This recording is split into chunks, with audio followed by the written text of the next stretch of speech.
avant de commencer cette parole, j'aimerais encore vivement t'inviter à cette grande veillée qui aura lieu ici. Là. Car il fait de grandes choses. Car il fait... Les mouchoirs! Je ne vois pas les mouchoirs ici là! Je ne vois pas les mouchoirs bouger! Sois son nom. Il est le roi des... Oh! Le Seigneur des Seigneurs. Son nom c'est Jésus. Jésus, Jésus, Jésus. Oh! Il est le roi. Oh Adonai. Où sont les cris de joie ici là?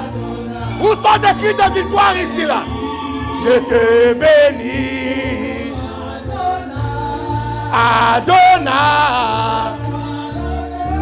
Reçois l'honneur. Reçois la gloire. Tu es tellement.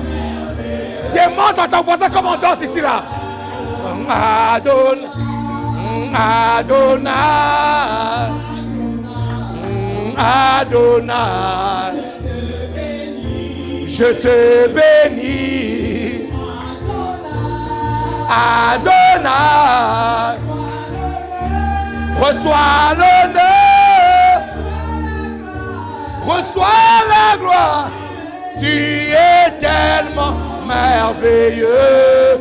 Adonai,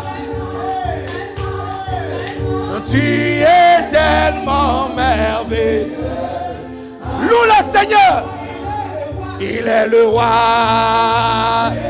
Oh, le Seigneur des Seigneurs, son nom c'est Jésus. Jésus, Jésus, Jésus. Oh, il est le... Acclame, acclame, acclame, acclame, acclame. Acclame, acclame, acclame, acclame. Nous poussons des cris de joie ce matin. Nous sommes en train de lever le roi des rois. Nous sommes en train de lever le Seigneur des seigneurs. Il est puissant. Il est glorieux. Il n'a pas changé. Il est le même hier, aujourd'hui et éternellement. Acclame le roi des rois. Il va faire des miracles, des prodiges. Il va faire encore aujourd'hui. Alléluia. Il guérit les maladies, ressuscité. Oh oui, il est puissant pour sauver. Tous ensemble, il va faire des miracles. Et la mort, Satan. Alléluia. Il guérit les maladies, ressuscité. Il est puissant pour sauver. Change pas. Dieu va faire des miracles. Des miracles. Dieu va faire. Il est dit d'être acclamé, le roi des rois. Il est dit d'être célébré. C'est la Pâque de l'Éternel. C'est la Pâque de l'Éternel. C'est la Pâque de l'Éternel. C'est la Pâque de l'Éternel. C'est la Pâque de Dieu ce matin. Alléluia. Oui, Seigneur. N'est-ce pas toi qui dis dans ta parole que dans son palais tout ce qui gloire? Oui, Seigneur, nous sommes nés pour t'adorer. Nous sommes nés pour te louer. Nous sommes nés pour te contempler. Nous sommes nés pour accomplir les desseins sur la terre des hommes.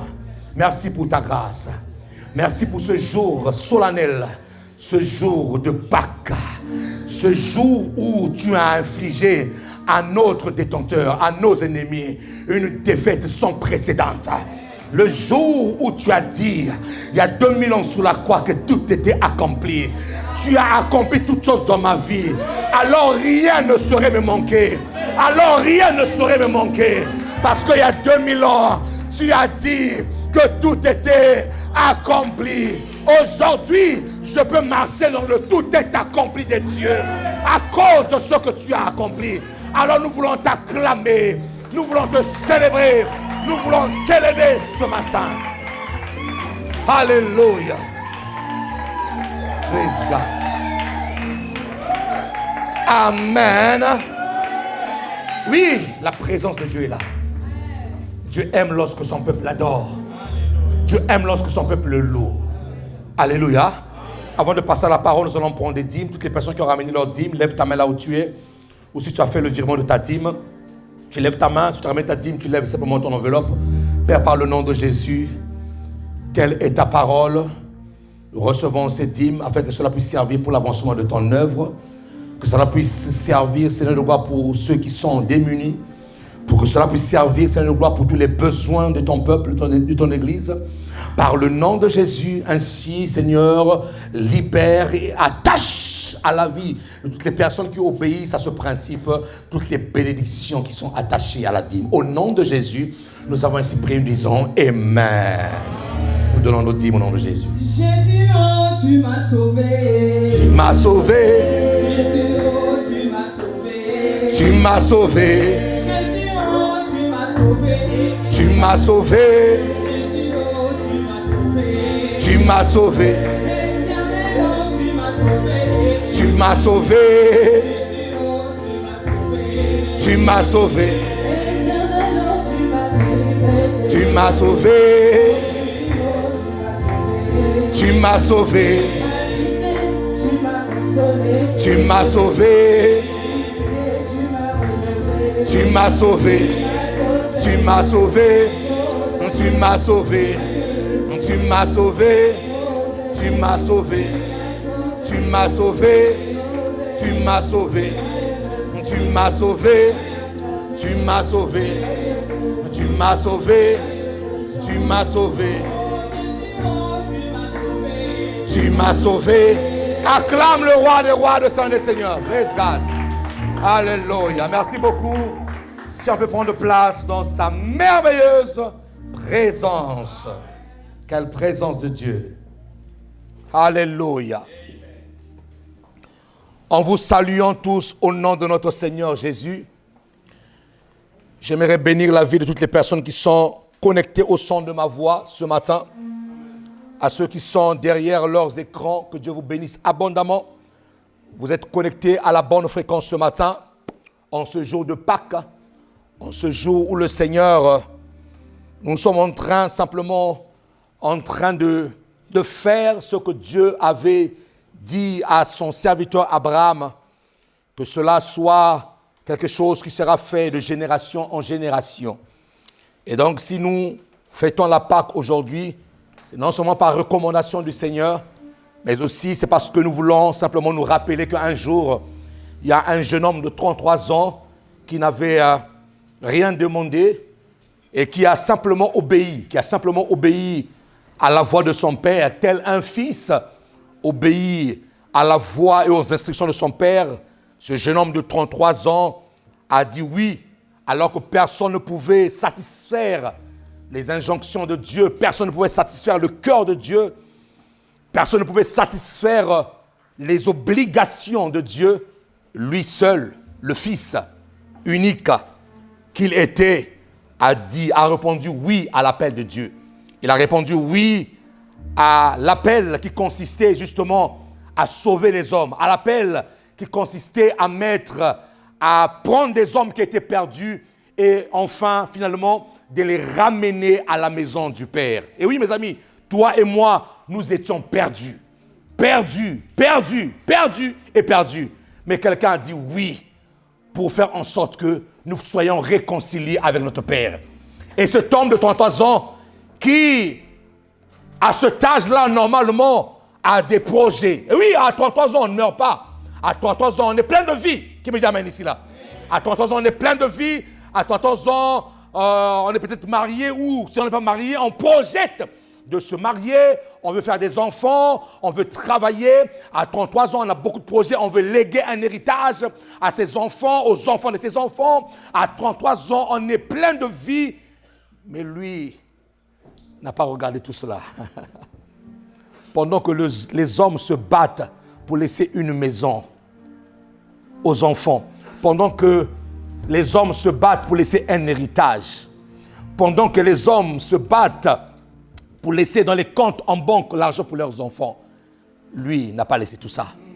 Il a laissé la vie. Lui, il s'est battu pour la vie. Il s'est battu pour la vie. Est-ce qu'on peut acclamer pour la vie de Jésus? Pour la vie de Jésus. Ah, mon ami, tu ferais mieux que ça, mieux que ça, mieux que ça, mieux que ça. Tu ferais mieux que ça, mon ami. Oui. Oui.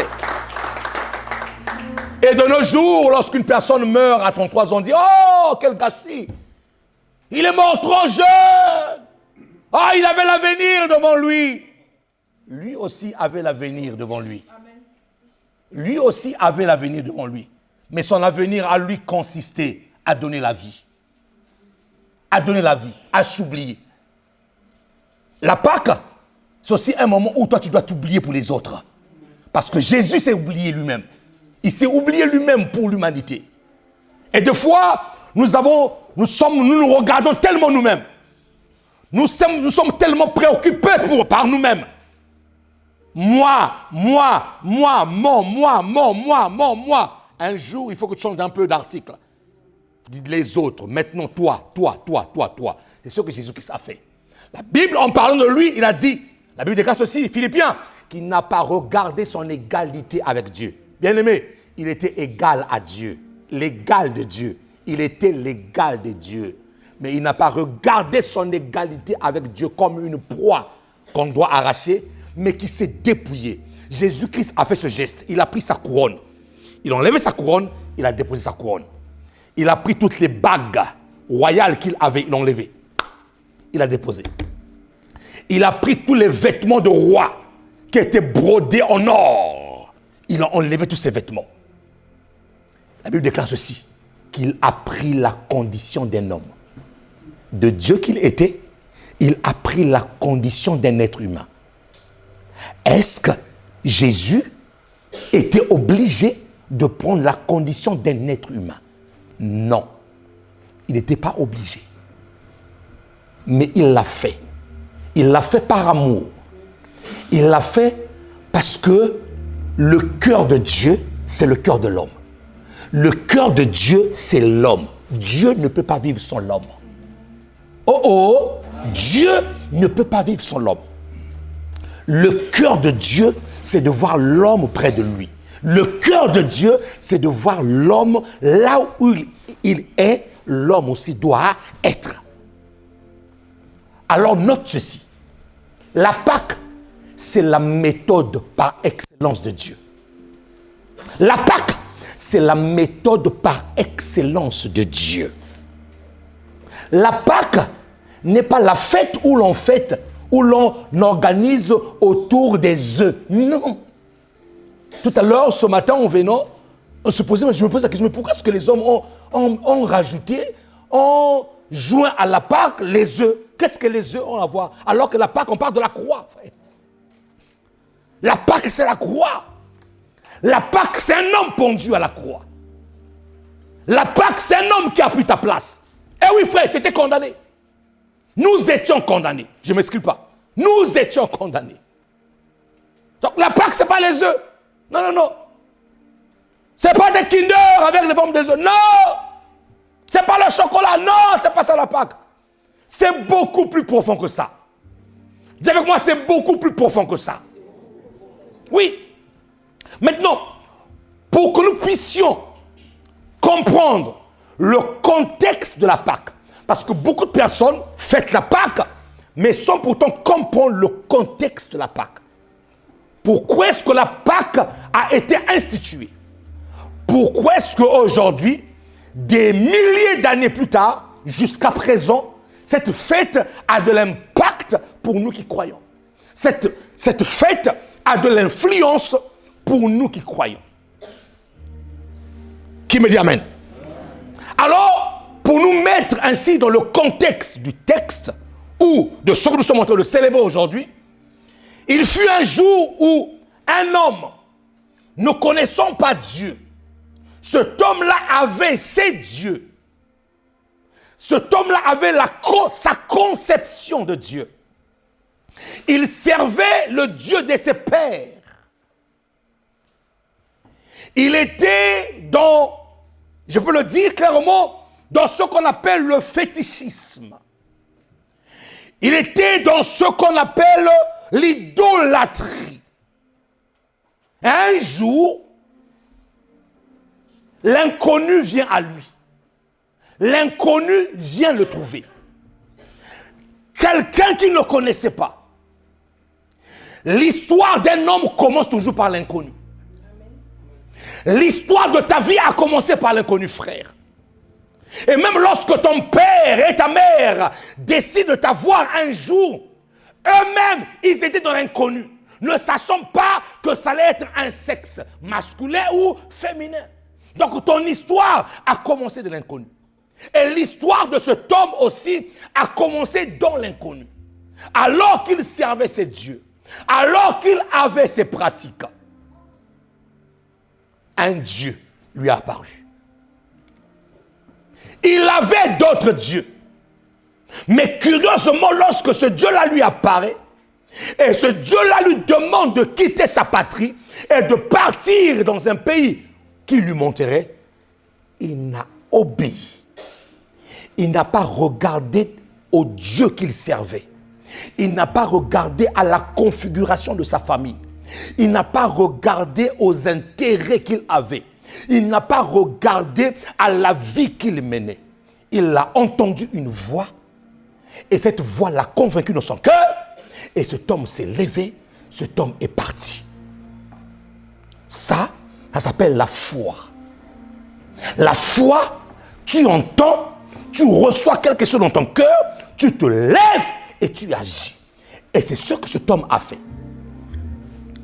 Et lorsque cet homme l'a fait, quelques temps plus tard, ce même Dieu qui lui avait apparu plus tard, qui lui avait apparu plus tôt, ce Dieu-là réapparaît encore dans sa vie. Et cette fois-ci, nous sommes dans le livre de Genèse 15. Écoutez la parole de Dieu. Je vous mets dans le contexte. Genèse 15, verset 13 dit quoi?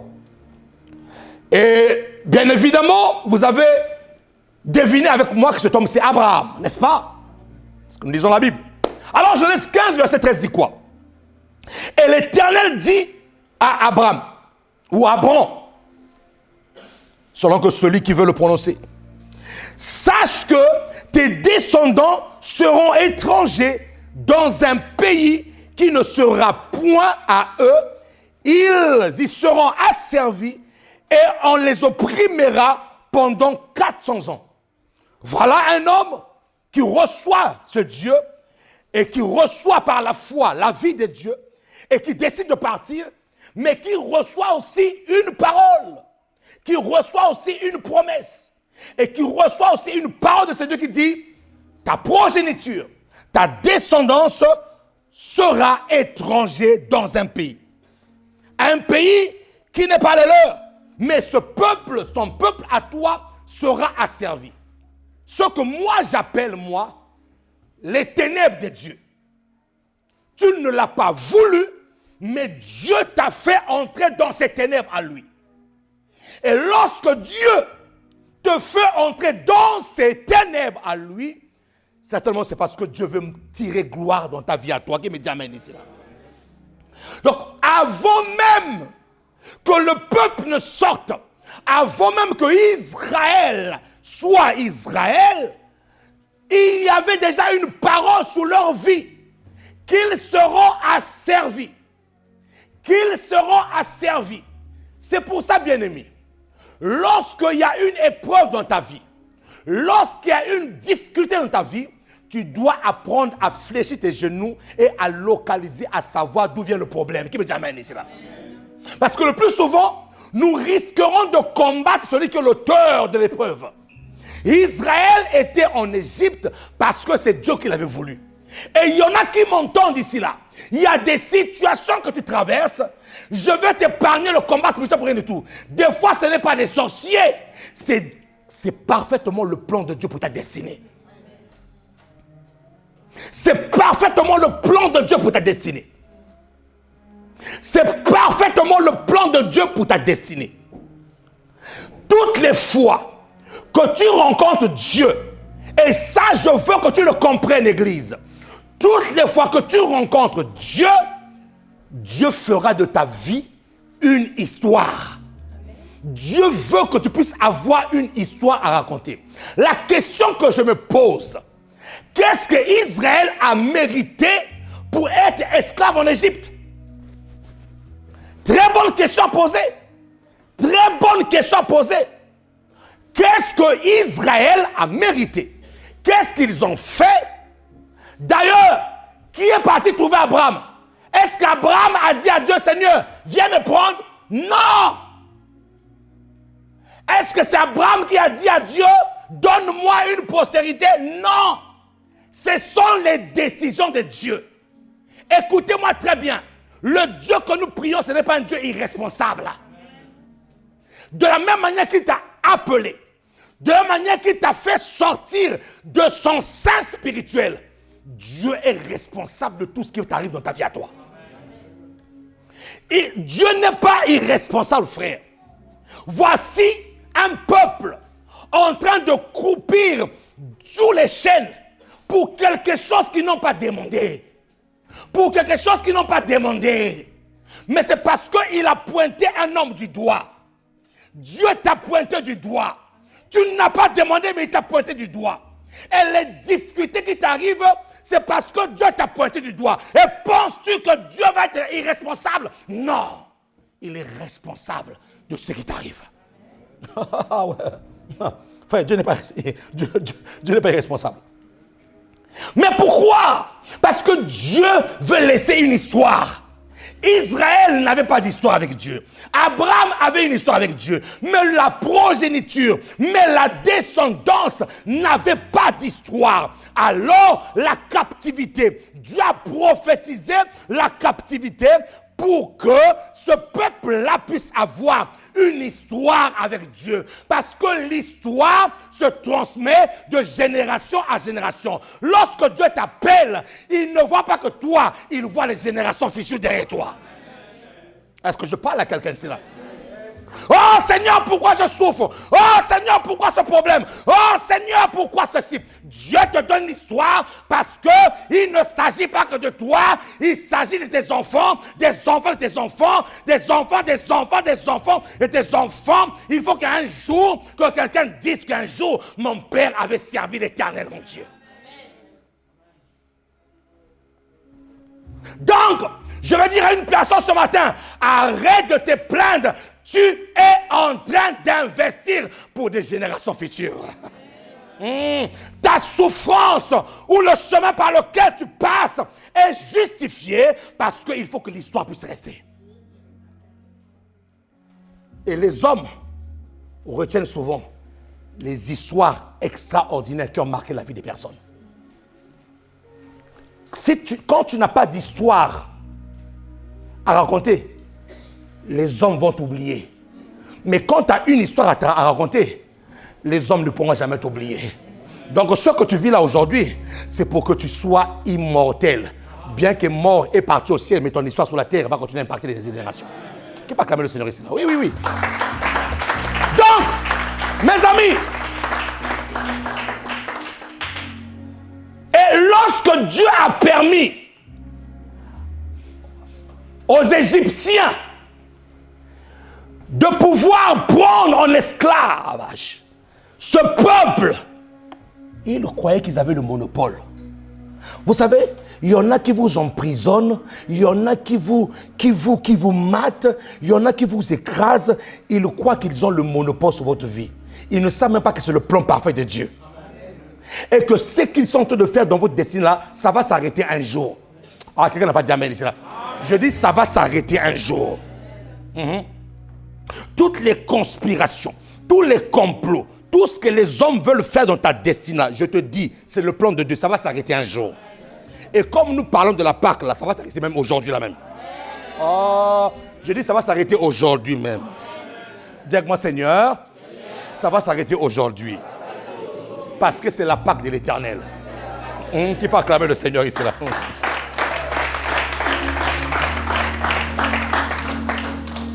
Maintenant, allons plus en profondeur. Le peuple est en train de souffrir. Dieu envoie plusieurs plaies en Égypte pour délivrer Israël. Mais malgré ces plaies, la Bible nous dit que le cœur de Pharaon ne fait que s'endurcir. Et Dieu dit, d'ailleurs, c'est fait exprès. Il faut que la colère de tes ennemis arrive à son sommet. Pour que la gloire de ton Dieu soit une gloire sans précédent. Parce qu'à chaque niveau d'attaque, à chaque niveau de colère, à chaque niveau d'emprise du diable, il y a un niveau de gloire pour le Seigneur. Il y a un niveau de gloire. Il y a des gloires que tu vis, ce sont des petites gloires parce que ça correspond à ton niveau d'attaque.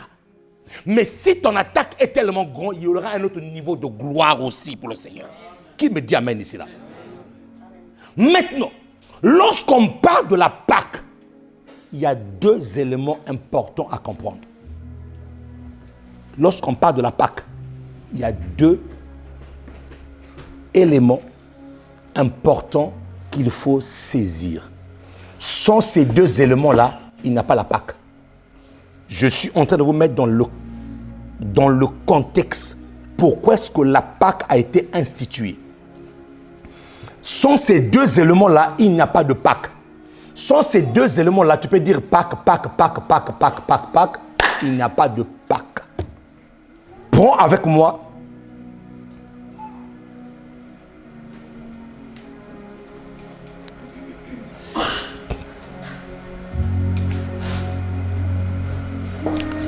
Prends avec moi Genèse 12.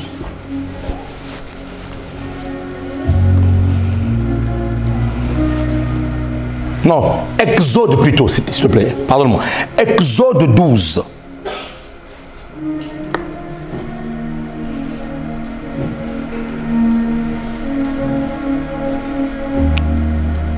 Exode 12.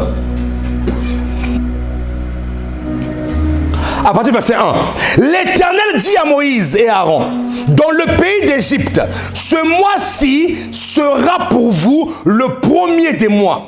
Voici Dieu qui descend. Dieu qui a rencontré Moïse et qui a dit à Moïse, je descends pour délivrer mon peuple, car j'ai écouté, car j'ai vu, car j'ai entendu le bruit que leur fait subir leurs oppresseurs. J'ai vu leur douleur. Je suis descendu. Et après 9 plaies, le cœur de Pharaon est endurci. Il restait une seule plaie. La dernière plaie qui consistait à faire quoi? À tuer tous les premiers-nés des Égyptiens. Et c'est cette nuit-là que Dieu descend. Il dit à Moïse et à Aaron, dans le pays d'Égypte, ce mois-ci sera pour vous le premier des mois. Donc, lorsque nous rentrons dans le contexte de la Pâque, parce que cette nuit était la nuit de la Pâque, lorsque nous rentrons dans le contexte de la Pâque, lorsqu'elle est enclenchée dans ta vie, ramène dans ta vie le premier mois. Donc, même si tu avais fêté le premier mois en janvier, Dieu dit, ça c'est un mois qui n'a rien à voir avec ce premier mois-là. Ça dit que c'est un mois où le Seigneur a commencé un processus de libération et de délivrance dans ta vie à toi. C'est pour ça qu'il a dit à Israël, pour vous, à cause de la délivrance que je vais vous donner, pour vous, ça sera le premier mois. Donc c'est comme si le mois de janvier n'a pas été le premier mois pour toi. Si en janvier tu n'as rien vu, je te dis que le mois d'avril qui commence là, et qui a commencé, c'est ton premier mois. Le mois de la Pâque. Le mois de la Pâque est le mois du commencement. Ça veut dire que la Pâque commence un nouveau processus dans ta vie à toi. Donc si jusqu'à janvier et jusqu'à avril, tu as eu des échecs, ce n'est pas un problème. Le mois vient de commencer aujourd'hui là. Ah, est-ce que je vais pas ici là? Je dis pour toi, le mois vient de commencer. En fait, Dieu commence le mois de l'année, le jour où il étend sa main pour te délivrer. Dieu commence le mois de l'année de ta vie. Si les autres ont fêté en janvier, si en Chine on a fêté en février, si je ne sais pas où on a fêté, janvier en France, février en avril, dans le royaume de Dieu, nous on a fait en avril. C'est le mois de la délivrance. C'est le mois où Dieu a tendu sa main. C'est pour ça que je vais encore rappeler, le 29, vendredi 29, venez nombreux. Ça va être chaud ici là. Ça va être le jugement des faux dieux. C'est le mois où Dieu étend sa main. Ce mois-ci là, frère, Dieu est en train de me dire, je commence quelque chose de nouvel là ce matin. En d'autres termes, qu'est-ce que Dieu veut te dire? Oublie les mois de ta souffrance. Oublie les mois de tes échecs. Oublie les mois où tu as souffert. Parce que là, le premier mois commence pour toi aujourd'hui. Dis-moi, Seigneur, merci. Parce que le premier mois commence pour moi aujourd'hui. Qui peut acclamer le Seigneur de grâce?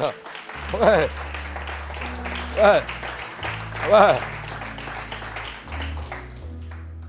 Il sera pour vous le premier des mois de l'année. Parlez à toute l'assemblée d'Israël et dites, le 10e jour de ce mois, on prendra un agneau. Dites-moi un agneau. Pour chaque famille, un agneau pour chaque maison. Si la maison est trop peu nombreuse, pour un agneau, on le prendra avec son plus proche voisin. Selon le nombre des personnes, vous compterez pour cet agneau d'après ce que chacun pourra manger. Ce sera un agneau sans défaut. Dis-moi sans défaut. Un agneau mâle, dis-moi mâle. Âgé d'un an, dis-moi un an. Vous pourrez prendre un agneau ou un chevreau. Et plus loin, on dit, c'est la Pâque de l'Éternel. Maintenant, pourquoi est-ce qu'il y a Pâque? J'ai dit il y a Pâque parce qu'il y a deux éléments importants. Sans ces deux éléments-là, il n'y a pas Pâque. Quelle était la condition du peuple en Égypte? Leur condition, c'est que ce peuple-là était esclave. Donc, premièrement, il ne peut pas avoir de Pâque s'il n'y a pas une condition d'esclavage. Il ne peut pas avoir Pâque s'il n'y a pas un emprisonnement. Il ne peut pas avoir Pâque s'il n'y a pas une maladie. Il ne peut pas avoir Pâque s'il n'y a pas une situation désastreuse. Il ne peut pas avoir Pâque s'il n'y a pas de calamité. Partout où dans ta vie, il y a un ça ne va pas, ce matin, Dieu t'appelle à la Pâque.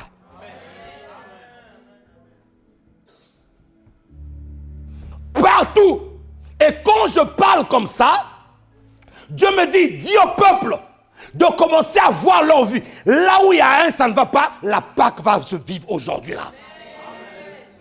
Donc, la première condition de la Pâque, c'est la condition où on te brime. C'est la condition où tu es limité. C'est la condition où tu n'as pas de possibilités. Mais Dieu est venu ce matin pour t'accorder la possibilité. Donc, la Pâque, premièrement, touche ta condition. Écoute-moi, Église. Dieu ne t'a pas créé pour souffrir. Dieu ne t'a pas créé pour souffrir. Dieu t'a créé pour vivre l'épreuve, mais non pour souffrir éternellement. Il faut que ta souffrance puisse s'arrêter aujourd'hui là. Pas demain, je dis bien aujourd'hui. Écoute-moi très bien, je suis dans la dimension prophétique. Si tu veux saisir, saisis. Si tu veux saisir, saisis. On ne peut pas vivre une Pâque sans peut-être qu'il y ait des miracles. Ce matin, il y a des miracles ici là. Amen. Si vous voulez des Pâques religieux, allez chez nos voisins qui sont des religieux. Ici là, moi je ne suis pas un religieux. Je suis un homme de l'esprit. Oh oh! Je suis un homme de... Donc, si tu veux une Pâque religieuse, il faut aller chez les religieux. Ici, là, ce n'est pas la religion. Ici, là, c'est la vie de Dieu qui coule ici, là. Donc, la première condition, pourquoi est-ce qu'on a fêté la Pâque? C'est parce que Dieu voulait délivrer. S'il n'y a pas lieu de délivrer le peuple, ça veut dire qu'il n'y a pas de Pâque. Le mot Pâque, de l'hébreu, Pessa ou Peka, veut dire traverser. Veut dire aller de l'autre côté, veut dire changer de position, veut dire aller d'un point A à un point B, la Peka, ce qui a donné, la racine de mot qui a donné Pascal, où les gens sont de le dire depuis la semaine dernière, nous sommes dans la semaine Pascal, nous sommes dans la semaine Pascal, c'est en français, mais normalement en hébreu c'est Peka ou Pessa. Donc, la première condition de la Pâque, c'est que c'était la position du peuple. Je ne sais pas dans quelle position tu te trouves. Mais aujourd'hui, Dieu va te délivrer.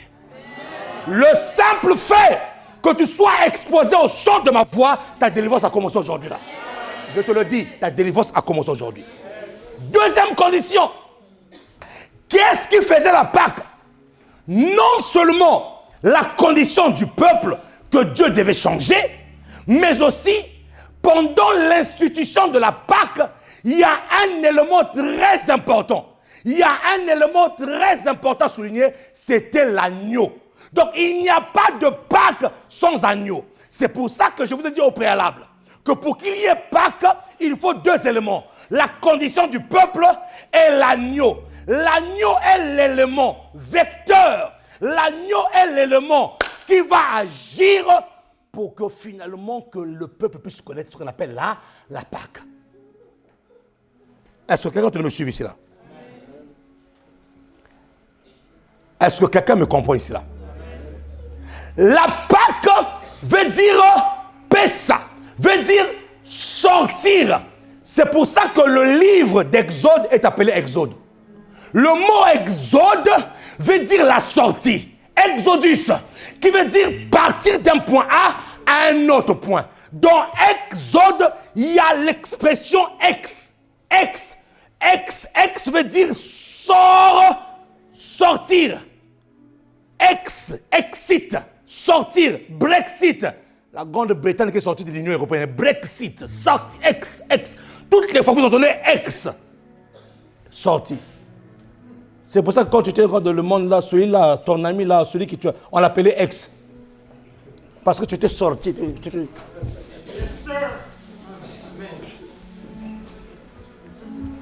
Pourquoi on s'appelle toujours les ex? Parce que tu es sorti de là. Pourquoi tu t'appelles ex? Parce que tu es sorti de... Qui peut acclamer le Seigneur?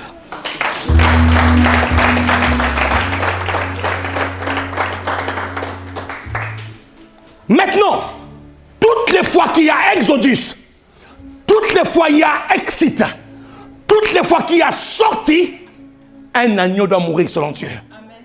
Toutes les fois qu'il y a sorti, je suis en train de prophétiser sur ta vie, mon ami, tu sors de l'emprise du diable. Il n'y a pas d'amen ici là.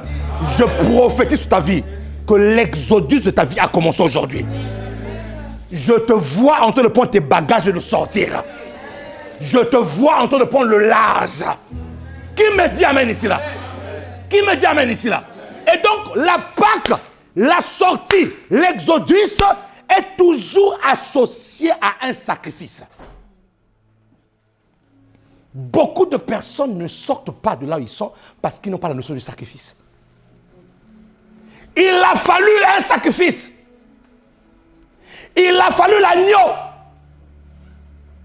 Même si ce n'était pas encore le véritable agneau, mais c'était le type de l'agneau. Et la Bible déclare que cet agneau devait être un mâle. Pourquoi un mâle? Parce que c'est le mâle qui porte la sémence.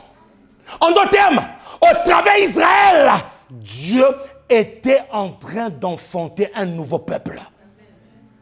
Au travers d'un mâle, le mâle a en lui la sémence. La femme ne porte pas de sémence. C'est le mâle qui porte la sémence. C'est pour ça que Dieu demande à un agneau qui soit mâle. Qu'il soit un mâle. Pourquoi? Parce qu'au travers de sa sémence, je veux donner. Je veux faire sortir un nouveau peuple. Un nouveau peuple. Ce peuple-là qui était esclave, mais qui va sortir de l'esclavage maintenant pour être des véritables rois. Ce peuple-là qui était malade, mais au travers de la sémence du mal, je vais donner un nouveau peuple qui sera maintenant libre. Qui me dit amen ici là? Et cet agneau-là devait être un agneau d'un nom. Un nom veut dire quoi? L'innocence. Quelque chose, un agneau qui n'a pas connu d'autre vie. Un agneau sans tache, pur, qui n'a pas d'expérience. Un nom veut dire quoi? C'est l'âge de l'obéissance. Un agneau qui ne va pas réjamber. Un agneau qui ne va pas dire non, moi je n'irai pas. Une personne qui sera douce et qui va accomplir les desseins de Dieu. Qui me dit amen ici là? Deux choses. La condition de l'esclavage et le sacrifice de l'agneau. La sortie, la Pâque est toujours associée à À un agneau. Maintenant, suivez la recommandation. Quelle est la recommandation lorsque Dieu leur demande de prendre un agneau? La recommandation est celle-ci. Et là, mon ami, je te fais entrer dans un mystère. Parce que l'église est spirituelle. L'église n'est pas charnelle. Donc, ce que je vais dire là n'est pas charnel. Ce que je vais dire là est spirituel. Maintenant, écoutez. Écoutez la recommandation de l'agneau. Dieu dit, vous allez prendre un agneau mâle, sans tache, d'un an. Dieu dit, vous allez égorger.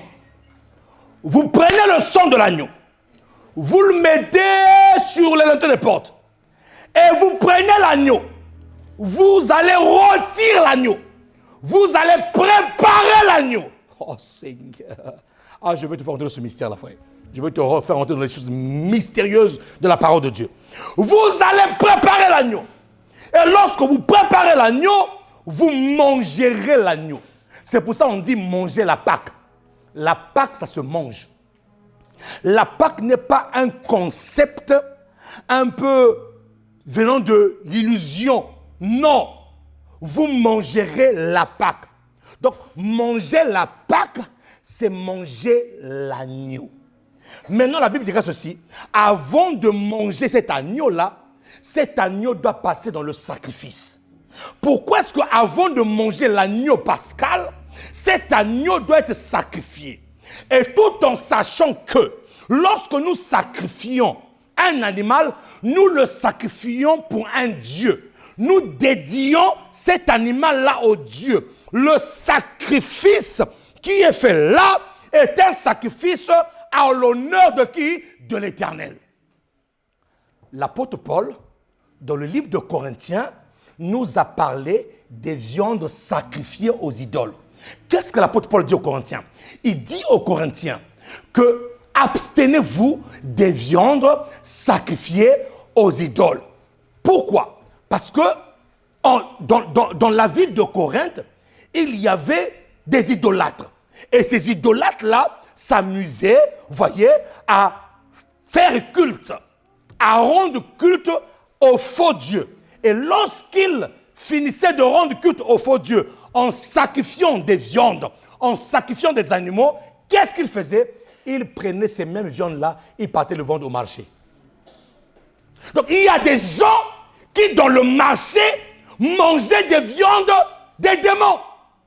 Il y a des gens qui dans les marchés, c'est pour ça que la Bible déclare, quand tu vas acheter quelque chose, prie. Tout est sanctifié par la parole et la prière. Toi, dès que tu vois la viande là, tu ne pries même pas. Tu mets là, tu rôtis, tu mets même pas de prière, tu manges. Est-ce que tu n'es pas en train de manger un viande sacrifiée aux idoles? Frère, ça se passait dans Corinthe. Dans Corinthe, les viandes qui se vendaient au marché, c'était la plupart des viandes sacrifiées aux idoles. C'est ce que les Grecs faisaient. Et l'apôtre Paul dit, abstenez-vous de manger ces viandes-là. Pourquoi? Parce que lorsque tu manges une viande sacrifiée aux idoles, tu es en train de recevoir la vie de cette idole-là.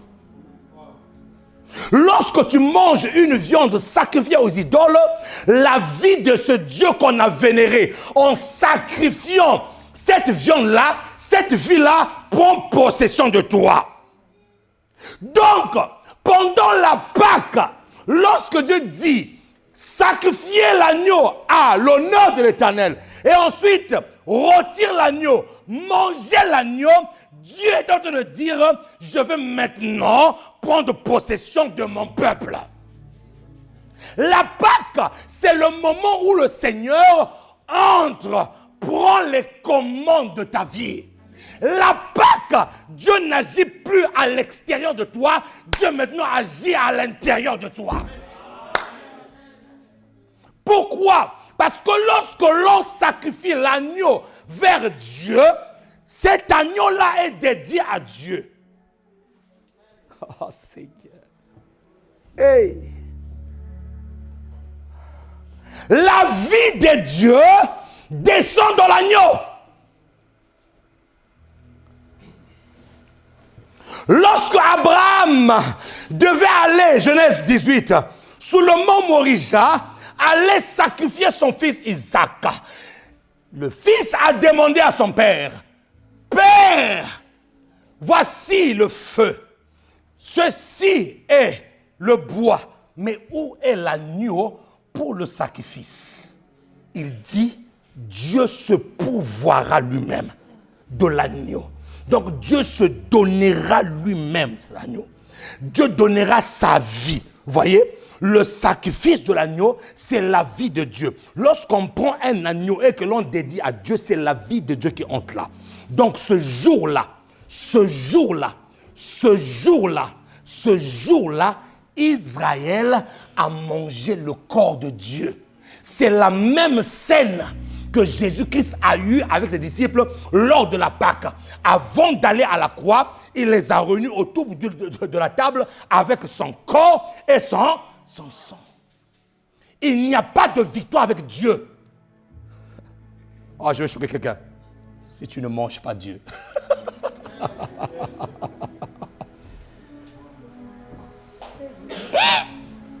Je t'ai dit que je vais te choquer. Hein. Ce que je dis là, c'est des choses de la Bible. C'est la spiritualité. Vous savez pourquoi est-ce que beaucoup de chrétiens échouent? Les chrétiens ne sont pas spirituels. Ils sont charnels. Les marabouts vont aller faire des choses contre vous, mais vous, la vraie spiritualité est dans la Bible, vous ne comprenez pas ça.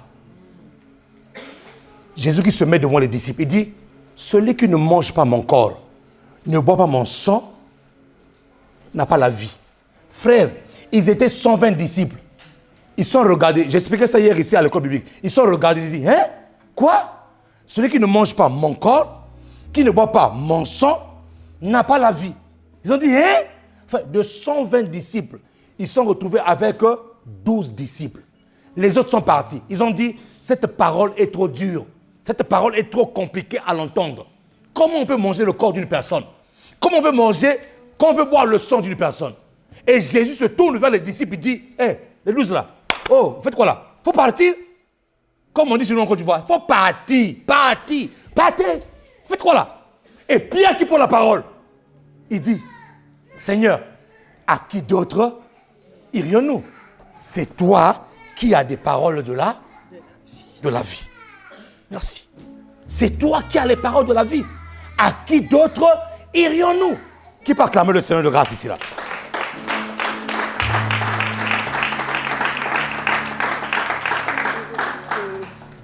Donc. Attends, ça y est.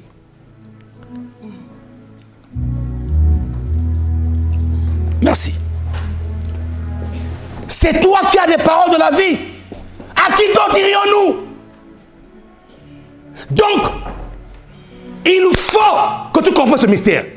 La Pâque, ce n'est pas seulement un agneau, mais c'est un agneau sacrifié dont la vie de Dieu a pris possession.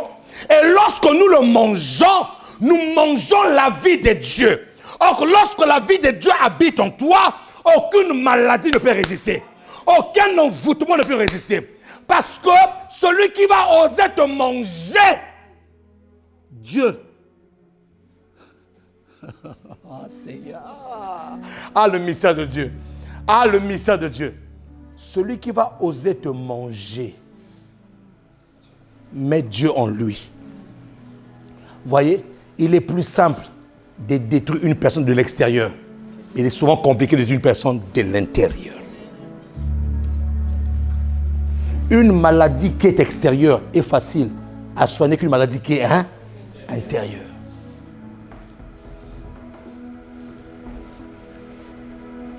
Exode est associé à l'agneau. Mais cet agneau-là est sacrifié pour Dieu. La vie de Dieu est dans cet agneau et cette vie-là nous affecte. Pourquoi est-ce que Dieu a fait ça? Parce que Dieu savait qu'à la sortie de l'Égypte, Israël allait avoir des combats. Et que ce n'est pas eux qui allaient combattre, c'est le Dieu en eux qui allait combattre pour eux. Qui me dit amen ici là? Lorsque tu rentres dans cette alliance, dans l'agneau de Dieu, ce n'est plus toi qui combats, mais c'est Dieu qui combat à ta place. Dieu savait que pour entrer dans la terre promise, ce peuple-là allait traverser des péripéties, traverser des choses et des choses et des choses, et que Dieu devait s'élever au travers eux pour combattre. Où est le domaine dans lequel tu n'arrives pas à t'en sortir? Regarde bien, est-ce que Dieu est à l'intérieur de toi? Parce que la Pâque se fait avec Dieu à l'intérieur de nous. Et quand je dis Dieu à l'intérieur de toi, ça veut dire que Dieu a pris, Dieu doit être la priorité de ta vie. Parce que ce qui entre dans ta bouche affecte tout ton corps. Qui me dit amen? Ce qui entre en toi prend possession de toi. Ça coule dans ton sang, ça coule dans tes veines, ça coule dans chaque partie de ton corps. C'est-à-dire que Dieu doit prendre possession de l'intérieur de toi si tu veux connaître une vraie Pâque tous les jours de ta vie. Qui me dit amen ici là? Alors, c'est quoi la Pâque? Donc ceci. La Pâque est la méthode de Dieu pour se souvenir de son alliance.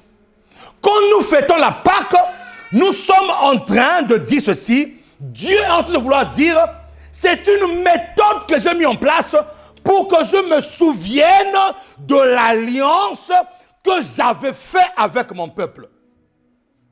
Quelle est cette alliance? Nous le voyons dans le livre de Genèse 17. Genèse 17, verset 1 à 10. Lorsque Abraham fut âgé de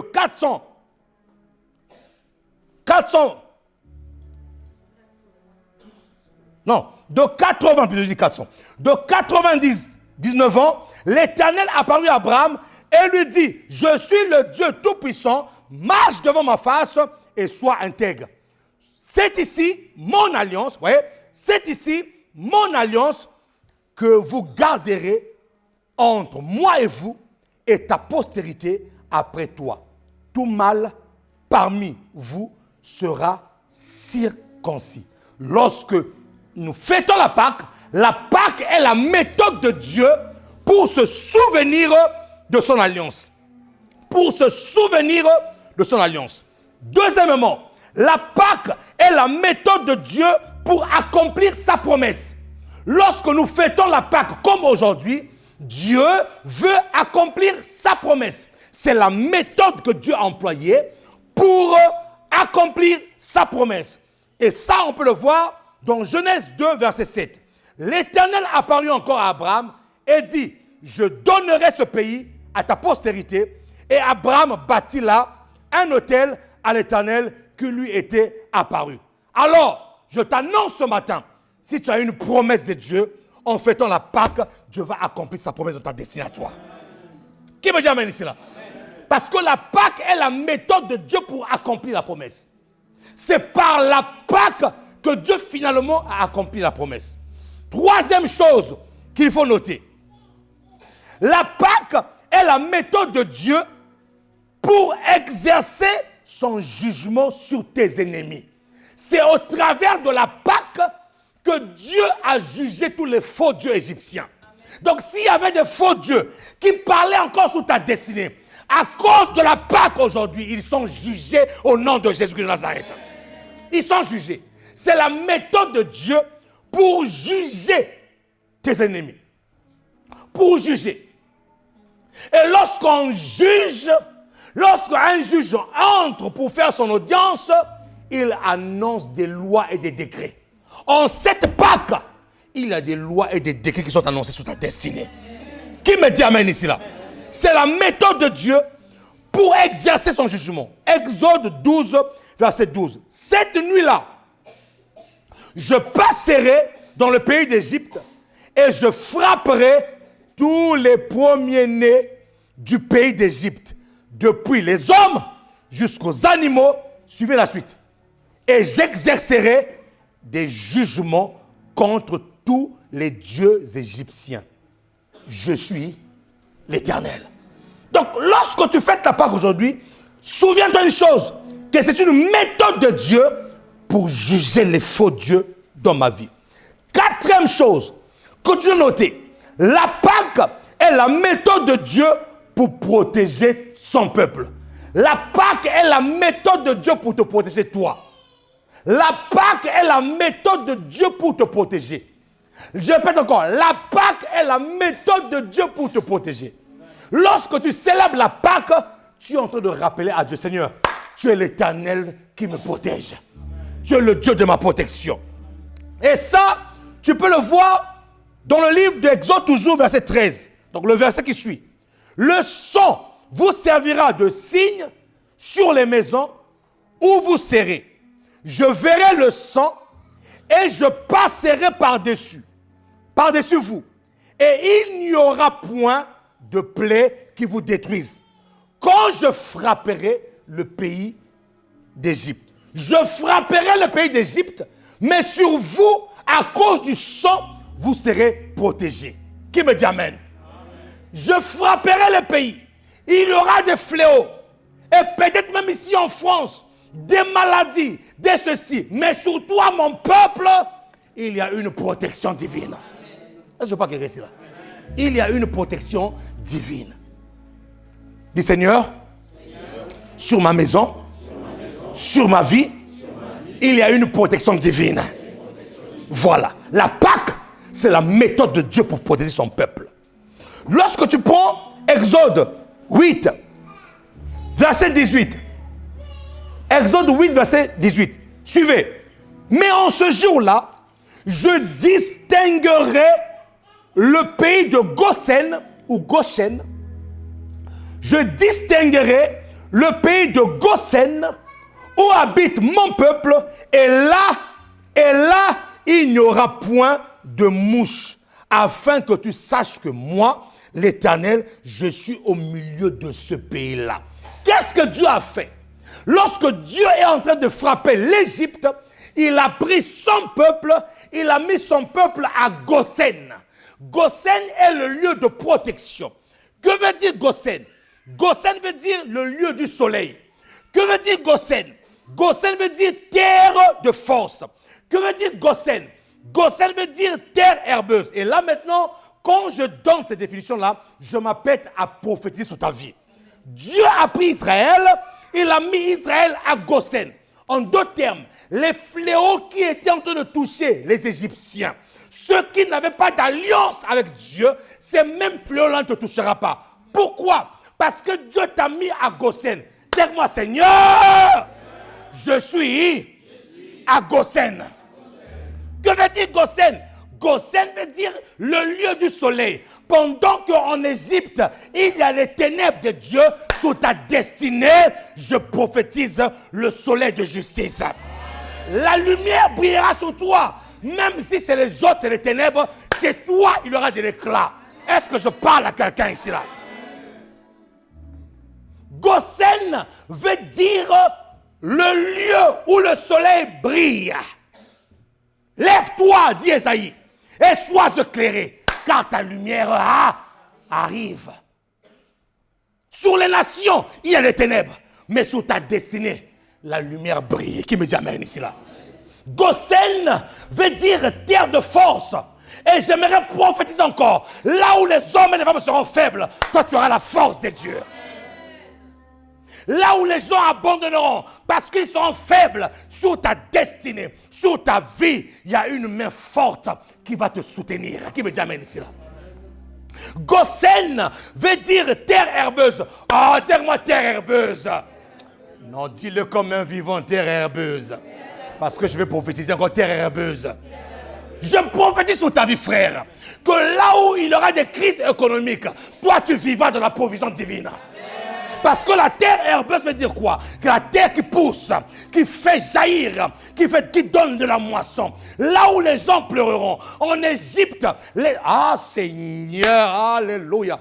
En Égypte, Seigneur a envoyé les sauterelles. Lorsque les sauterelles entrent dans un champ, frère, il n'y a plus rien. Prenez une colonie de sauterelles, mettez-les dans un champ de maïs, mettez-les dans un champ où, je ne sais pas, les légumes. En une fraction de seconde, tout est ravagé. Parce que les sauterelles, lorsqu'ils rentrent, ils mangent. Qui me l'amène? Dieu envoie les sauterelles en Égypte, mais sur toi, il dit, tu es sur une terre herbeuse. Dis-moi, je suis favorisé, Seigneur. Dis encore, je suis favorisé. Là où les gens crieront, crise, crise, crise, chez toi, il y aura herbe. Là où les gens crieront, crise, crise, tu ne sauras pas à quel moment Dieu va mettre des gens devant toi. La provision ne manquera jamais dans ta destinée. Ah, qui peut acclamer le Seigneur ici là? La provision ne manquera pas. C'est cela aussi la Pâque. La Pâque, c'est la protection. Mais la Pâque, c'est aussi la provision. La Pâque, c'est aussi la force de Dieu. La Pâque, c'est aussi la lumière, le soleil qui brille sur ta destinée. Et j'entends l'Esprit de Dieu me dire ceci. Là où brille la lumière, tu ne seras pas dans la confusion. Amen. Dieu veut cesser la confusion de ta vie aujourd'hui. Il cesse la confusion aujourd'hui. Qui me dit Amen ici là? Comprends encore ceci. 5e point. La Pâque est la méthode de Dieu pour sa propre célébration. Si Dieu fait la Pâque, c'est une méthode que Dieu a mis en place pour sa propre célébration de génération en génération. Exode 12, verset 14. Vous conserverez le souvenir de ce jour et vous le célébrerez par une fête. En l'honneur de qui? En l'honneur de l'Éternel. Vous le célébrerez comme une loi perpétuelle pour vos descendants. Donc la Pâque, c'est la méthode de Dieu pour qu'on le célèbre tout le temps. Oh, oh. La Pâque, c'est la méthode de Dieu pour que Dieu soit célébré à perpétuité. J'annonce sur ta destinée que tu rentres dans une saison de célébration divine. Écoute-moi, ta vie sera une vie de célébration. Dieu te fait entrer dans une vie où, quand tu as fini de célébrer aujourd'hui, demain, il va encore faire quelque chose d'exceptionnel, une nouvelle célébration va commencer. Donc, en fait, ta vie devient une vie de louange et d'adoration. C'est ce qui va t'arriver au nom de Jésus-Christ de Nazareth. Pourquoi la Pâque? Parce que Dieu veut qu'on le célèbre. Et là où il y a la délivrance, il y a la célébration. Là où il y a la main de Dieu qui agit, il y a la célébration. On ne te dira pas loue-le. Lorsque tu vas te souvenir de ce que Dieu a fait, tu vas commencer à le louer automatiquement. C'est ce qui va t'arriver au nom de Jésus-Christ de Nazareth. Qui me dit Amen? Note le dernier point, qui est le 6. La Pâque est la méthode de substitution. Wow. La Pâque est la méthode de remplacement de Dieu. La Pâque est la méthode que Dieu utilise pour remplacer.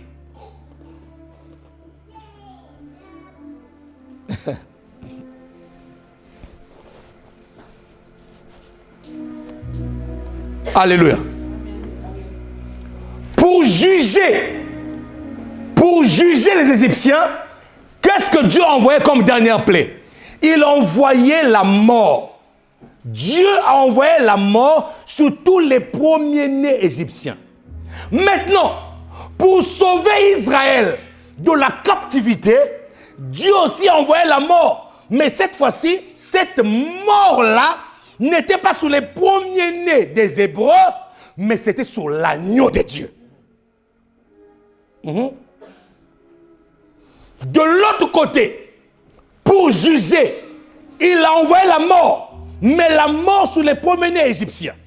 De l'autre côté, il veut sauver Israël, il envoie la mort, mais cette fois-ci, pas la mort des premiers-nés des Hébreux, mais la mort d'un agneau.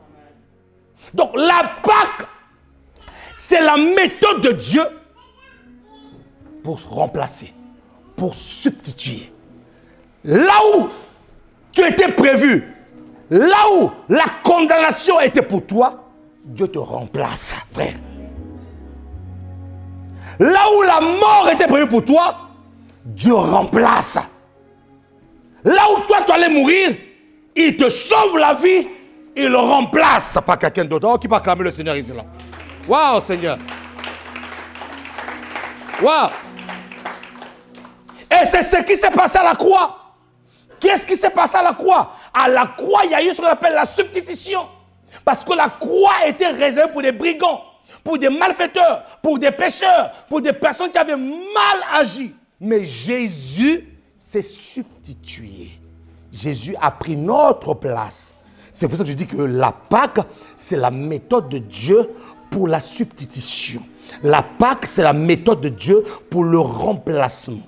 Il nous a enlevés et il a remplacé son Fils. Et lorsque vous prenez Ésaïe 53, verset 5, Ésaïe 53, verset 5 nous dit quoi? Pour que tu puisses comprendre ce que je te le dire. Ésaïe l'avait prophétisé en disant quoi? Mais il était blessé pour nos péchés, brisé pour nos iniquités. Le châtiment qui nous donne la paix, elle fait quoi? Est tombé sur lui. Le châtiment qui était réservé pour toi, le châtiment que la main de Dieu allait tomber sur toi pour te châtier. Ésaïe dit, le châtiment qui nous donne la paix est tombé sur lui. Et c'est par ces meurtrissures que nous sommes guéris. Je déclare solennellement ici, là. Si quelqu'un ici est malade, tu reçois ta guérison maintenant. Frère, ce n'est pas de la philosophie que je te fais là. Si tu es exposé au son de ma voix, maintenant, si tu es malade, cette maladie te quitte. La Bible déclare, nous sommes guéris. Nous sommes guéris. Pas je serai. Nous sommes guéris. Nous sommes guéris. Est-ce que je serai guéri à peu près? Non, non. C'est une affirmation de confiance. Nous sommes guéris. Alors, qu'est-ce qui s'est passé dans la substitution? Et je termine par là. J'ai dit que la Pâque, c'est la méthode de Dieu ou c'est la méthode de substitution. C'est la méthode de remplacement. Et notre Maître et Seigneur Jésus-Christ l'a fait, même de son vivant.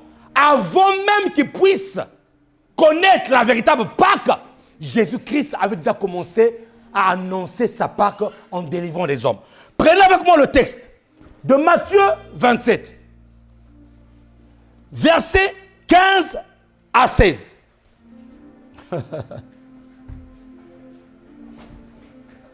Dis avec moi, à chaque fête. Oh, mon ami, t'es fatigué. Dis avec moi, à chaque fête. Le gouverneur avait coutume de relâcher un prisonnier, celui que demandait la foule. Le gouverneur, Monsieur Pilate, avait coutume de libérer un prisonnier, celui que le peuple demandait. Maintenant, balance encore Luc 23, 18. Luc 23, 18 dit quoi? Ils s'écrièrent tous ensemble, fais mourir celui-ci et relâche-nous Barabbas. Les amis, regardez-moi bien. Même ton pire ennemi, ça va t'étonner, Dieu l'aime. Ouais, je sais que ton intelligence est bloquée là, tu ne peux pas entendre ça. Je vais répéter ça. Même ton pire ennemi, Dieu l'aime. Dis-moi Barabbas. Non, dis-le bien, Barabbas. Barabbas était un juif, mais un juif brigand, un juif bandit. Qu'est-ce qui se passe avec Barabbas? Ce qui se passe avec Barabbas, c'est que Barabbas est contre l'occupation gréco-romaine dans la ville, dans Juda. Parce que n'oubliez pas que les Grecs, les Romains, ils sont venus occuper le pays que Dieu avait donné à Israël. Jérusalem était occupée. La plupart des villes de Juda étaient occupées. Et donc, parmi les Juifs, il y a ceux qui ne sont pas d'accord de l'occupation des Grecs, de l'occupation des Romains dans leur ville. Et donc, Barabbas faisait avec certains de ses amis, il faisait ce qu'on appelle des marches, des émeutes. C'était des émeutiers. Donc, il partait, il s'aimait des scandales. C'est pour ça que quand on l'a pris, lui, on l'a mis en prison.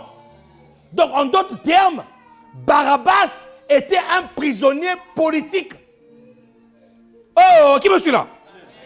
Barabbas était un prisonnier politique. Pourquoi? Parce qu'il dérangeait la paix des Grecs. Il dérangeait la paix des Romains. Et d'ailleurs, pendant une émeute qu'est-ce qu'il fait? Il tue quelqu'un. Et pendant qu'il tue quelqu'un, on le met en prison. Et maintenant, comme chaque année, il y avait une coutume en Israël. La coutume, c'était quoi? C'est qu'à chaque Pâques, on devait libérer un prisonnier. Mais en ce moment-là, il y a une coïncidence. C'est moi une coïncidence. Il y a une coïncidence qui se fait pendant qu'on doit libérer un prisonnier. Il y a un autre prisonnier qu'on veut ramener à la croix. C'est qui? C'est Jésus. Et là, maintenant, les Juifs ne voulant pas la doctrine de Jésus. Pour eux, Jésus-Christ est venu blasphémer leur Dieu. Pour eux, Jésus-Christ est venu dire tout et n'importe quoi. Et donc, ils veulent que Christ soit crucifié. Et là, on ramène les deux hommes devant Ponce Pilate. Ponce Pilate est le gouverneur de toute la contrée. Ponce Pilate est celui qui est le roi de la contrée. On lui pose, on lui ramène le cas de Jésus. Il ne voit aucun problème de la vie de Jésus. Mais il connaît la vie de Barabbas. Il sait que Barabbas est un prisonnier politique.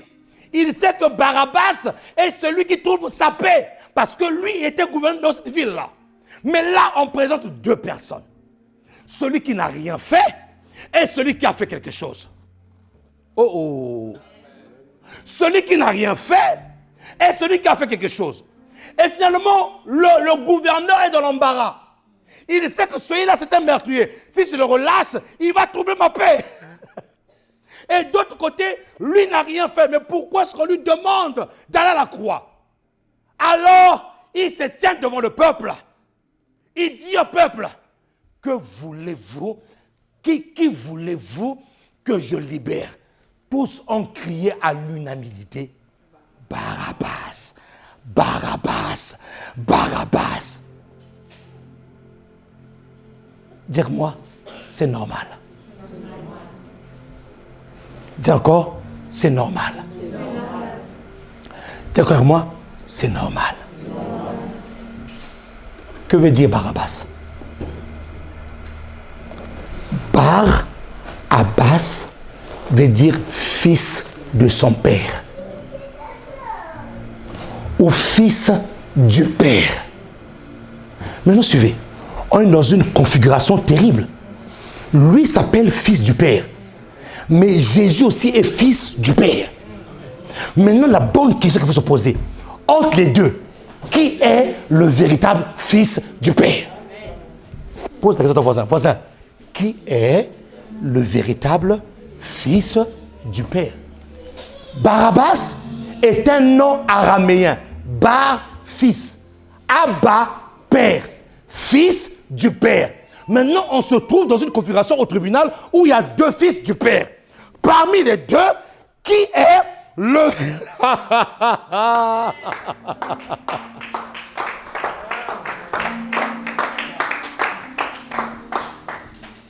Lui dit, moi je suis fils du père. Jésus dit, moi je suis fils du père. Mais parmi les deux, il y avait un qui avait une mission.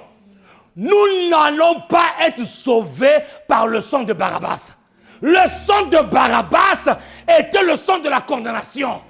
Donc, parmi les deux, le véritable fils de son père, c'était pas Barabbas, c'était Jésus. Mais maintenant, Jésus-Christ était venu pour faire de Barabbas le véritable fils du Père. Si Barabbas était parti à la croix, il n'allait pas être le véritable fils du Père. Il a fallu que Jésus-Christ aille à la croix pour que le nom qu'il portait devienne un véritable nom qui le corresponde à lui.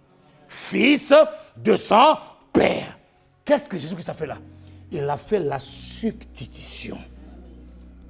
Il a dit à Barabbas, Barabbas, non, non, toi tu es le faux fils du Père.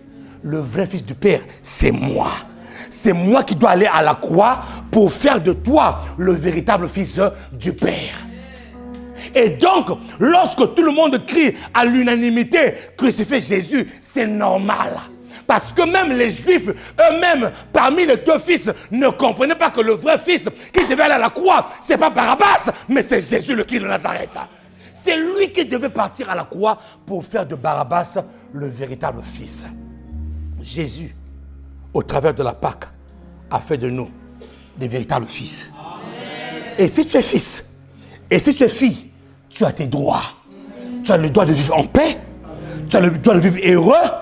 Tu as le droit de vivre dans la distinction, frère. Tu as le droit de manifester qui est ton Père. Qui me dit amen ici là? Qui peut acclamer le roi des rois. C'est le Seigneur.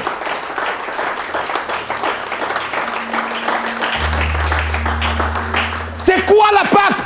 La Pâque est la méthode de substitution. C'est pour ça que lorsque nous finissons, lorsque Jésus-Christ est mort, à quel moment Pierre a été délivré dans Acte 12? Lisez-vous votre Bible. C'était au moment de la Pâque. Lorsque l'ange est descendu dans la prison de Pierre pour le délivrer, c'était à la période de la Pâque. Pourquoi? Parce que la coutume disait qu'à chaque Pâque, une personne doit être libérée. La coutume disait qu'à chaque Pâque, une personne devait... L'église a commencé à prier, L'ange est descendu. Dieu s'est souvenu que non, à chaque Pâque doit être une libération. Pierre a traversé toute la prison. Frère, les soldats ne l'ont pas vu. Parce qu'ils ne comprenaient pas que non, ça là, c'était le doigt de Dieu. C'était le doigt de Dieu. Pierre s'est retrouvé de l'autre côté. Pierre a connu ce jour ce qu'on appelle la Pessa, la Pâque, la traversée, l'exodus, la sortie. Frère, mon ami, je veux que tu comprennes ça maintenant pour ta destinée. Et je termine. Si après la mort de Jésus, la Pâque a continué à faire des effets. Les amis, nous sommes dans Acte 12. Jésus-Christ est déjà mort. Il est ressuscité. Mais ce jour-là, le jour de Pâques, la Pâque a eu de l'effet dans la vie de Pierre alors que Jésus-Christ n'était même pas là sur la terre. Donc si nous célébrons la Pâque aujourd'hui, là, ça veut dire que tu vas sortir de là où tu es. Amen. Frère, je te dis la vérité. Amen. Si nous célébrons la Pâque aujourd'hui, là, ça veut dire que la maladie là, te quitte aujourd'hui. Là. Tiens-toi debout là où tu es. Si nous célébrons la Pâque aujourd'hui, là, waouh, je vais faire un service rapidement. Il me reste que 3 minutes. Je vais faire ce service. Tous ceux qui ont des problèmes, qui jusqu'à présent n'ont pas trouvé de solution. J'ai dit c'est la Pâque. Hein? J'ai dit quoi? C'est là? Approchez-vous ici là. Vous allez connaître la Pâque. Vous allez voir que ce que j'ai prêché là, ce n'est pas un message qui vient d'un homme. C'est un message qui vient de Dieu. Et Dieu me dit ceci. Répète ce que je viens de dire. Si Jésus, après sa mort, Pierre a connu la Pâque, est-ce que Jésus qui est sur la terre ici là? Non. Il est mort, il est au ciel. Ça veut dire qu'aujourd'hui là, c'est la Pâque. Si Pierre a bénéficié de la Pâque alors que Jésus-Christ n'était pas là, toi aussi aujourd'hui là. Tu commences à mon frère, Alain Ramadan? Aujourd'hui tu vas connaître la Pâque mon frère. Amen. Oui. Tu vas connaître la Pâque aujourd'hui. Nous qui sommes restés, grâce à moi, tu te mets là où tu es, levé, et commence à prier Dieu. Ce qui se passe devant ici là, ne te regarde pas. Toi commence à prier Dieu là où tu es. J'appelle toutes les personnes qui pensent que ce problème-là a mis du temps. J'attends des solutions jusqu'à présent. Je n'ai jamais eu ces solutions-là. Je veux te prouver que la Pâque peut encore se fêter jusqu'à présent. Et je veux te prouver que la Pâque a encore de l'impact jusqu'à présent. Et que la Pâque, là, ce n'est pas les œufs que les gens mangent là, ils vont manger dehors là. Non. Si ce message que j'ai prêché vient de Dieu, tu vas connaître la Pâque. Écoutez-moi, je n'ai même pas besoin de savoir qu'est-ce que tu as comme problème. Mais toi, dans ton cœur, dis Seigneur, ce problème-là a tellement duré. Aujourd'hui, c'est la Pâque de l'Éternel. Si Pierre l'a vécu, alors que Jésus-Christ était déjà ressuscité, moi aussi je veux le vivre aujourd'hui. Là. Nous qui sommes restés derrière, lève ta voix, commence à prier. Commence à adorer le Seigneur. Commence à adorer le Seigneur. Commence à adorer le Seigneur. Ouais, moi, soutiens-moi. J'ai besoin de toi.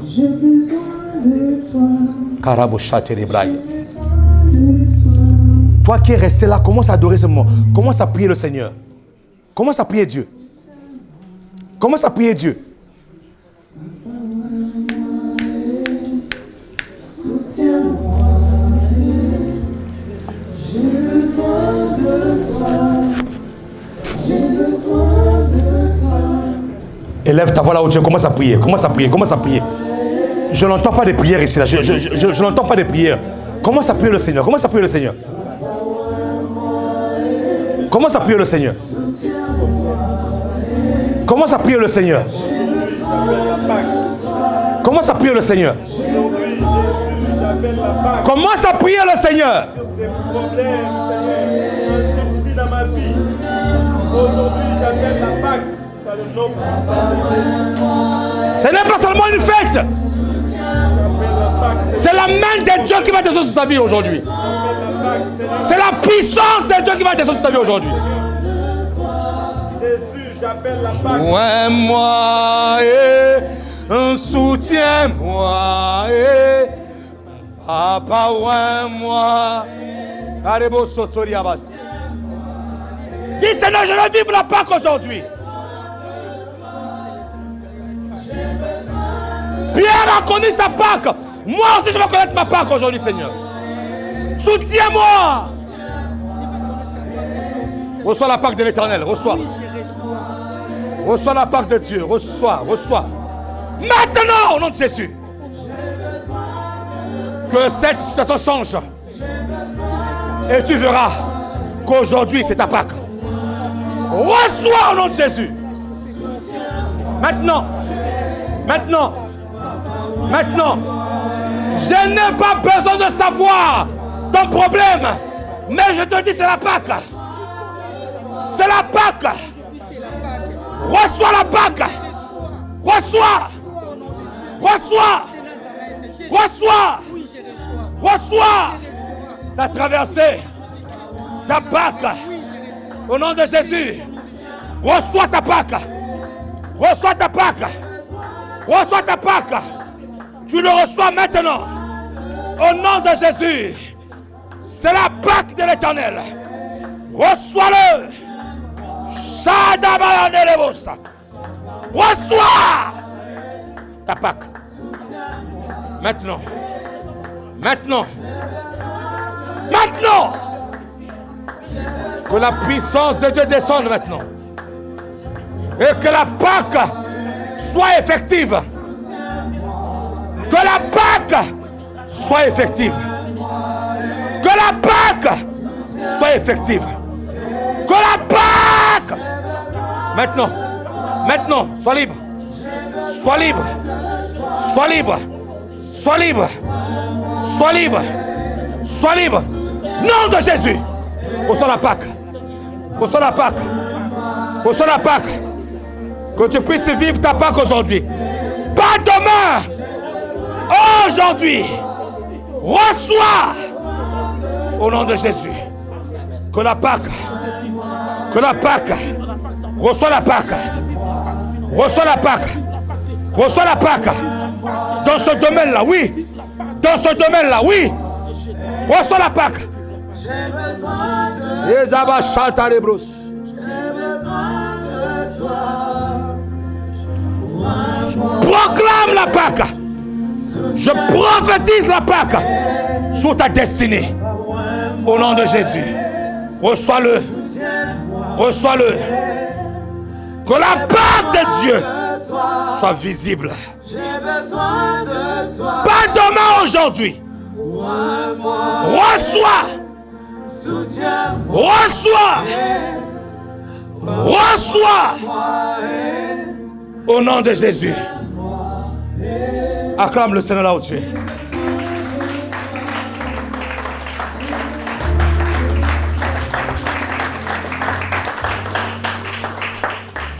La Bible déclare ceci. Vous êtes déjà purs par ce que vous avez entendu. Si tu étais exposé au son de ma voix, dans le domaine dans lequel tu ne voyais rien du tout, tu vas vivre la Pâque aujourd'hui. Aujourd'hui. Aujourd'hui. Crois-le. Crois-le dans ton cœur. Qu'aujourd'hui c'est ta Pâque. Les lignes ont été bougées.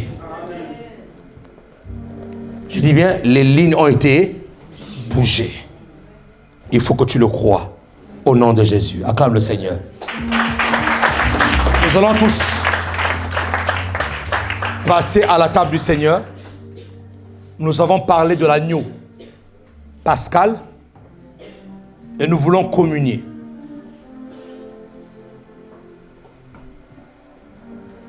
Sur la table du Seigneur. La Bible déclare que Christ, notre Pâque, a été immolé.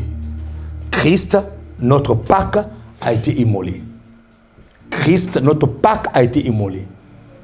Et le jour où Jésus fut livré avec ses disciples, il a donné à ses disciples l'agneau. Il leur a donné son corps, il leur a donné son sang. Aujourd'hui, toutes les personnes qui sont baptisées et qui sont prêtes, tenez-vous debout. Nous avons l'habitude de prendre la Sainte Seine. Mais cette Sainte Seine aujourd'hui est particulière.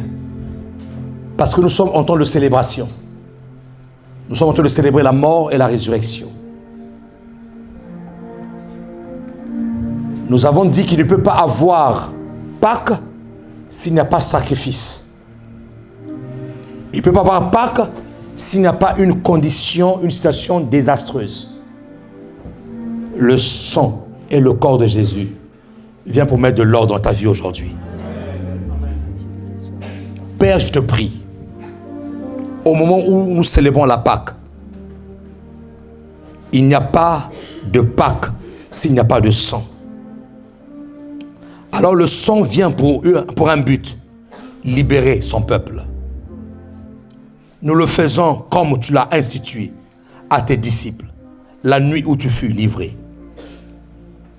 Tu pris le pain, tu le remplis, tu leur rendis grâce en disant, prenez et mangez-en tous, car ceci est mon sang.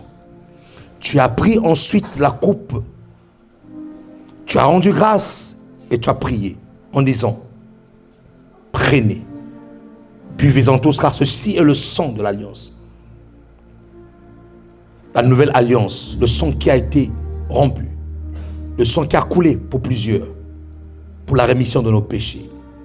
Alors Père, qu'aujourd'hui, au travers de cette table, oui Père, je te prie, aujourd'hui, au travers de cette table, que ton peuple puisse connaître la vraie Pâque. Au nom de Jésus-Christ de Nazareth. Amen. Procéder à la distribution du corps et du sang de Jésus.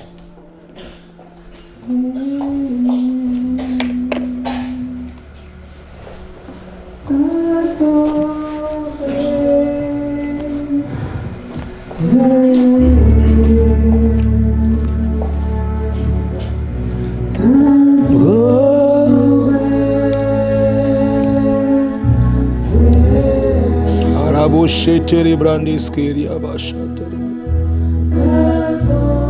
Loida Brandis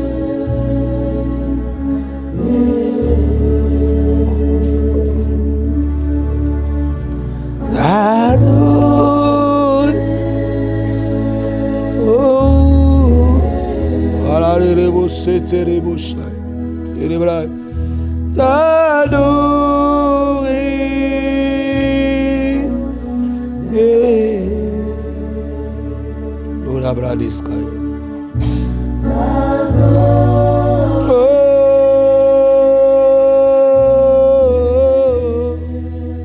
T'adorer Seigneur, t'adorer.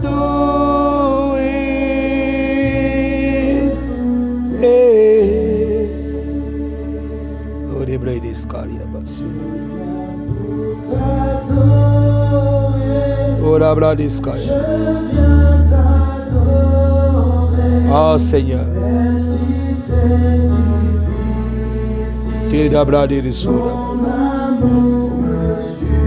oh yandere baya descatare bra,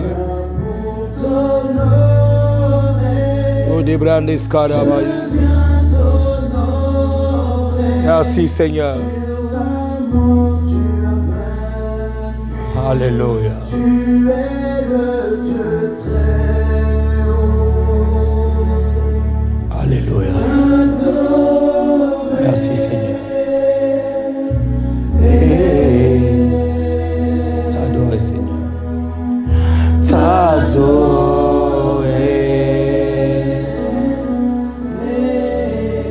Prenons tous le corps de notre Seigneur Jésus.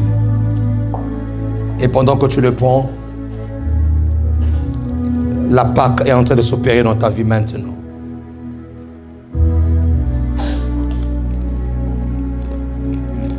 Et pendant que tu le prends, la Pâque de l'Éternel est en train de venir dans ta destinée maintenant.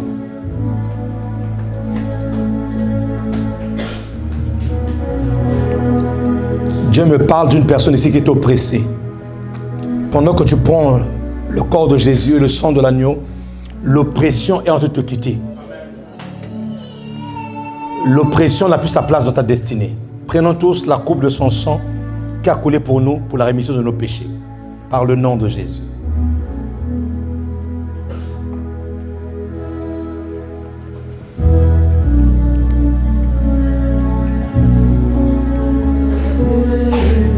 Le Seigneur est en train d'insister sur l'oppression. L'oppression te quitte définitivement. Dorénavant, tu es une personne complètement libérée. Dorénavant, tu es une personne complètement nouvelle. Une nouvelle personne en Jésus. Aujourd'hui. Dieu le fait. Dieu le fait et c'est fait. Par le nom de Jésus. Merci Seigneur. Merci pour ta mort. Et merci pour la croix. Merci pour l'acte salvateur. Cet acte qui est venu pour nous mettre à part. Cet acte qui est venu pour nous faire sortir des prisons. De toute forme d'emprise, Seigneur. Nous te bénissons. Nous disons gloire et louange à toi, Seigneur Jésus. Tous ensemble, gloire et louange à toi, Seigneur Jésus. Tous ensemble, gloire et louange à toi, Seigneur Jésus. Et nous acclamons le Seigneur, nous acclamons le Seigneur.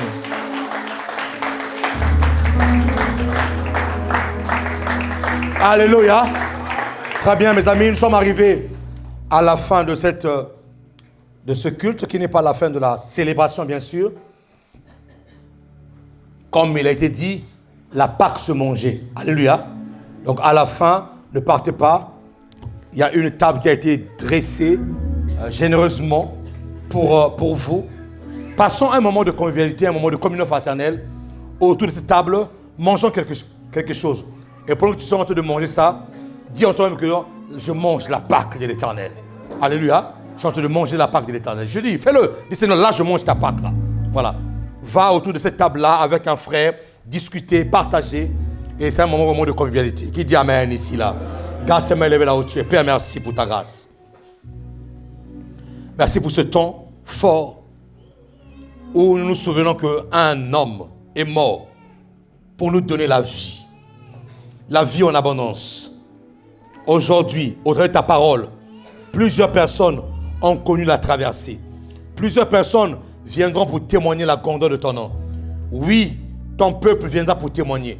Oui, ton peuple viendra pour dire, voici ce que tu as fait le jour de la Pâque. Oui, ton peuple sera dans la joie de voir comment est-ce que ta main a travaillé aujourd'hui.